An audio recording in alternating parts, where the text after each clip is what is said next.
Hello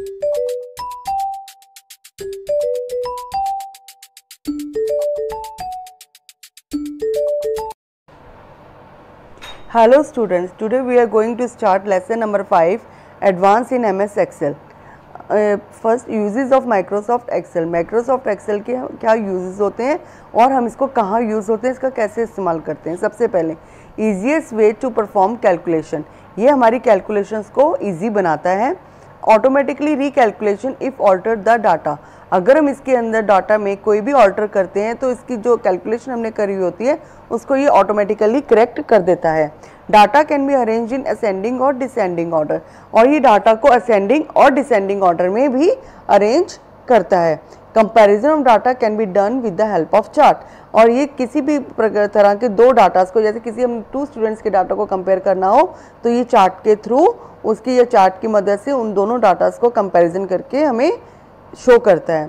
data can be arrange in the tabular form, और data को हम tabular form में अरेंज कर सकते हैं। टेबुलर फॉर्म मतलब टेबल फॉर्म में, जिसके अंदर कॉलम्स एंड रोज आप नीचे देख रहे हैं टेबल बना हुआ है, इसको हम कहते हैं tabular form. It is use to calculate the sum of given range of numeric values, और ये जो हमें रेंज, जो भी न्यूमेरिक वैल्यू हमने अपने टेबल में फिल करी होती है वो उनका कैलकुलेशन करने में भी हमारी हेल्प करता है। इसमें एक फंक्शन होता है ऑटो सम फंक्शन, जिसको हम अगर सिलेक्ट करते हैं तो ये हमारे जो वैल्यूज़ होती है उसका ऑटोमेटिकली फंक्शन को यूज़ करके उनकी कैलकुलेशन को अटेम्प्ट करता है और सॉल्व करता है। It automatically insert sum function in the selected range, और इसको, इस ऑटो सम फंक्शन को हम ऑटोमेटिकली किसी भी सिलेक्टेड रेंज में जाके इंसर्ट कर सकते हैं।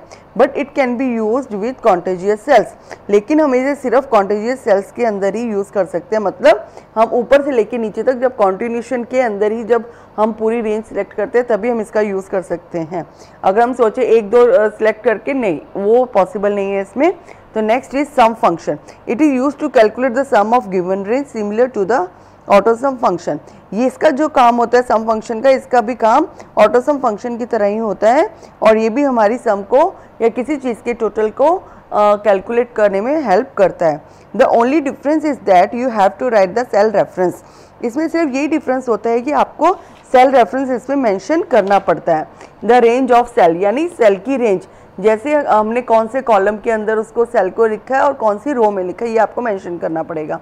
You can also calculate the sum of non contiguous cells as shown in the example. आप एग्जाम्पल में आपने देखा है कि उसमें अलग अलग नंबर 1 नंबर 2 लिखा हुआ है ना, आप इस तरह से लिखकर भी इसके अंदर सम कर सकते हैं। अब ये सिंटेक्स ऑफ सम फंक्शन, ये सम फंक्शन का सिंटेक्स दिया हुआ है। जो फार्मूला होता है उसको हम सिंटेक्स बोलते हैं, और कोई भी सिंटेक्स लिखने से पहले या फार्मूला लिखने से पहले आपको इज इक्वल टू लिखना कंपलसरी होता है। अगर आप इज इक्वल टू नहीं लिखेंगे तो वो आपके सम को, आपके फार्मूला को रीड या सिंटेक्स को रीड नहीं करेगा। अब ये नीचे steps to perform sum function.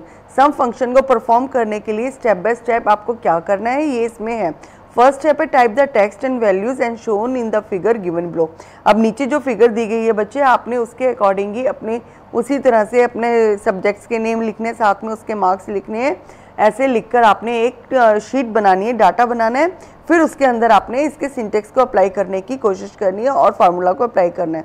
उसके बाद आप सेकंड स्टेप क्या करेंगे, फॉर कॉन्टिजियस सेल।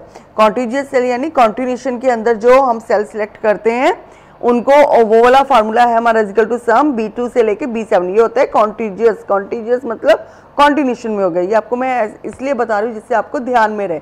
कॉन्टी मतलब कॉन्टिन्यूशन के अंदर जब हम सेल्स को सिलेक्ट करते हैं। You will get the sum of all values that is from B2 B7। तो आपको एक साथ ही B2 से लेके B7 तक का जितना भी कैलकुलेशन होगा, ये टोटल होगा, आपको एकदम से मिल जाएगा। For non contiguous, non contiguous मतलब जो कॉन्टिन्यूशन में लेते हैं, हमें सारे नहीं चाहिए, हमें बीच बीच में से कुछ चाहिए और उन्हीं का टोटल चाहिए। तो उसके लिए क्या करेंगे आप, उनकी जो रेंज होगी ना सेल की रेफरेंस, उनकी रेंज को आप मेंशन करेंगे, रेफरेंस को मेंशन करेंगे। जैसे B हमारा कॉलम नेम होता है, 2 हमारी रो है, तो हमने ये B2 का चाहिए, B4 का चाहिए, B7 का चाहिए। हमें बीच में जो B3 है या B5 या B6 उनका नहीं चाहिए। तो ये जब हमें टोटल करेगा ना, तो हमारी इन्हीं 3 कॉलम्स और रोज का हमें टोटल करके बताएगा। तो ये होते हैं नॉन कॉन्टिजियस, यानी जिनको हम कॉन्टिन्यूशन में सिलेक्ट नहीं करते हैं, रैंडमली यानी बीच बीच में से उठाते हैं। You will get the sum of only these 3 cells. तो आपको इन्हीं 3 सेल्स का जो है आपको सम मिलेगा। अब नेक्स्ट है एवरेज फंक्शन। यानी जैसे हमने सम फंक्शन किया है, अब नेक्स्ट हमारा average function. It is use to calculate the average of given range of numeric values. अब एवरेज निकालने के लिए भी हमारे को सिंटेक्स की जरूरत पड़ती है, ठीक है ना। अब जैसे हमने ऊपर कैलकुलेशन करी है वैसे हम एवरेज भी निकालेंगे। You can also calculate the sum of non contiguous cell as shown in the example. अब यहाँ पे इन्होंने बेटा सम लिखा है, या सम नहीं होगा या एवरेज होगा, ठीक है। ये सम गलती से मिसप्रिंट है, इसको कट करके आप यहाँ पे एवरेज लिखेंगे। Syntax of average function, average number 1 number 2, right. Steps to perform average function, type the text and values and shown in the figure given below. Type is equal to average B2 से B6 इन B7। वो ये contiguous में ले लिया इन्होंने, आप चाहो तो नॉन कॉन्टिजियस में भी ले सकते हो, जैसे आपको ठीक लगे दोनों तरीके से आप कर सकते हो। You will get the average on only the selected cells, right.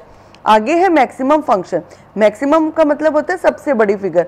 अगर हमें बहुत सारी हमारे पास फिगर्स हैं, जैसे हमारे पास 100 फिगर्स हैं, 100 डिजिट्स हैं, उनमें से हमें सबसे बड़ी डिजिट को हमें चूज करना है या हमें फाइंड आउट करना है, तो हम इसके अंदर मैक्सिमम फंक्शन का सिंटेक्स यूज करेंगे।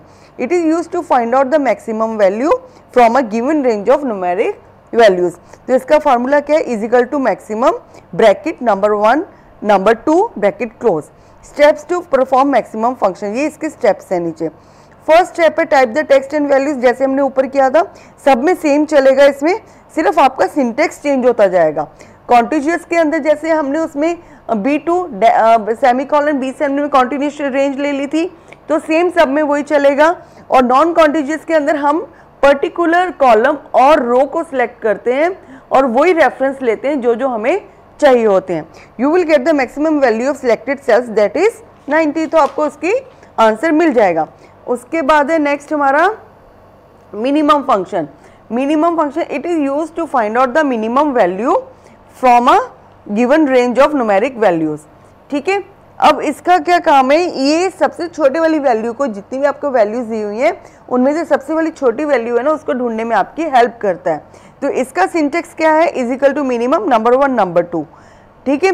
अब steps to perform minimum function, type the text and value as it is, same ऊपर जो हमारा स्टेप था टाइप। अब हम इसका सिंटेक्स टाइप कर देंगे, ये हमारा कॉन्टिजियस में दे रखा है नीचे, और जो ऊपर हमें सिंटेक्स दे रखा है वो हमारा नॉन कॉन्टिजियस में उस टाइप से है, ठीक है। आप दोनों तरीके से कर सकते हैं, जैसे मैंने आपको बताया है, आप कॉन्टिजियस से भी कर सकते हैं और नॉन कॉन्टिजियस को भी यूज करके कर सकते हैं। नेक्स्ट है सॉर्टिंग।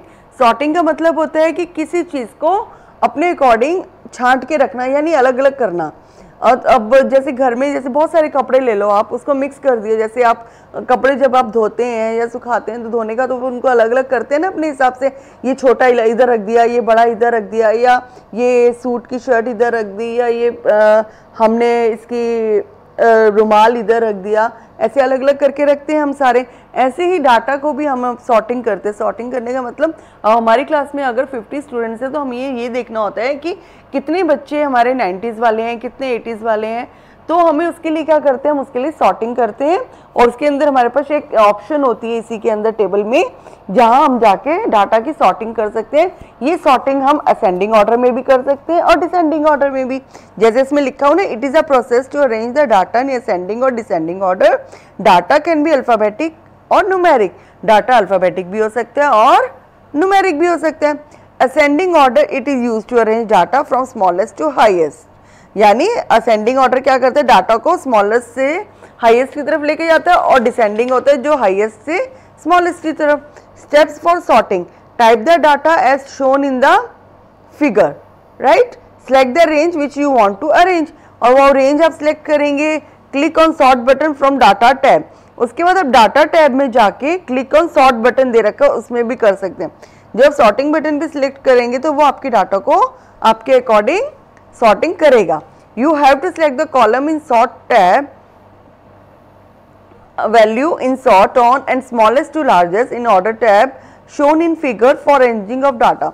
अब इसके अंदर बहुत सारे ऑप्शन देखते हैं, जहाँ पे स्मॉलेस्ट टू लार्जेस्ट लिखा हुआ ना बच्चे, यहाँ पे हाई स्मॉलेस्ट टू लार्जेस्ट की लार्जेस्ट टू स्मॉलेस्ट भी लिखा होता है। जब आप इसके ये जो डाउन एरो बना हुआ है इस पर क्लिक करेंगे ना, तो यहाँ पे नीचे आपको 3-4 ऑप्शंस आती हैं, तो आप उन 3-4 में से कोई भी ऑप्शन सिलेक्ट करके अपने डाटा को अपने अकॉर्डिंग अरेंज कर सकते हैं और उसकी सॉर्टिंग कर सकते हैं। After sorting you can also arrange data in descending order by selecting descending order instead of ascending. आप जैसे आपने ये असेंडिंग का किया, ऐसे आप डिसेंडिंग में भी कर सकते हो, यानी आप दोनों तरह से अपने डाटा को अपने अकॉर्डिंग आप कर सकते हैं। और ये बेटा हमारे बच्चे, यहाँ पे हमारा लेसन ये फिनिश हो गया है। और सभी बच्चे जिनके पास घर पे कंप्यूटर है, अब ये जो सिंटेक्स है यानी ये जो फार्मूलाज है ना, एक बार अपनी एक्सेल शीट के अंदर जरूर अप्लाई करके देखेंगे, क्योंकि आप जितना इसको प्रैक्टिकल करेंगे उतने अच्छे से ये आपको समझ में आएगा और आप और अच्छे से इसको अटेम्प्ट कर पाएंगे। ठीक है, ओके, गुड बाय बच्चा।